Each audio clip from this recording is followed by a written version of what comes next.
આપણે એક વાટકી મેદાનો લોટ લીધો છે, એક વાટકી લીધો છે મેદાનો લોટ. એમાં આપણે સ્વાદ પ્રમાણે મીઠું એડ કરીશું. એમાં આપણે તેલનું મોણ આપીશું. 1.5 પાવડું તેલ નાખવાનું છે. એને આપણે મિક્સ કરી દઈશું. સરસ આપણે મોણ અપાઈ ગયું છે. તો આપણે આનો લોટ બાંધી દઈશું. આપણે આનો રોટલીનો લોટ બાંધે ને એથી સેજ કડક બાંધવાનો છે. આપણો લોટ બંધાઈ ગયો છે, તો આપણે હવે એને ઢાંકી દઈશું. આપણે લીલા મરચાંની પેસ્ટ, લીલા ધાણા, ખાંડ અને મીઠું, એમાં આપણે થોડીક હિંગ નાખીશું.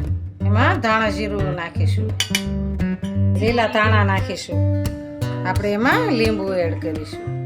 આપણે એમાં અડધી ચમચી ગરમ મસાલો નાખીશું. આપણે એને મિક્સ કરી દઈશું.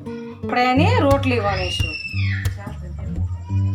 આપણે એને વચ્ચે મૂકીશું. આપણે એને કટિંગ કરી દઈશું. આપણે આને આવી રીતના વાળી દઈશું. આપણે નવી ડિઝાઇનના સમોસા બનાવ્યા છે. નવી ડિઝાઇનના સમોસા બનાવ્યા છે, તો આપણે હવે એને તળી દઈશું.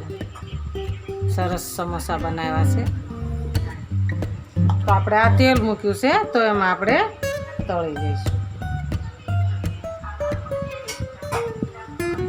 આપણા સમોસા સરસ તળાઈ ગયા છે, તો આપણે એને બહાર કાઢી લઈશું. આપણે એને ડીશમાં લઈ લઈશું. આપણા નવી ડિઝાઇનના સમોસા સરસ તૈયાર છે. તો હાલો સમોસા ખાવા. આ મારો વિડીયો ગમે તો લાઈક, શેર અને સબસ્ક્રાઈબ કરી દેજો. રાધે રાધે.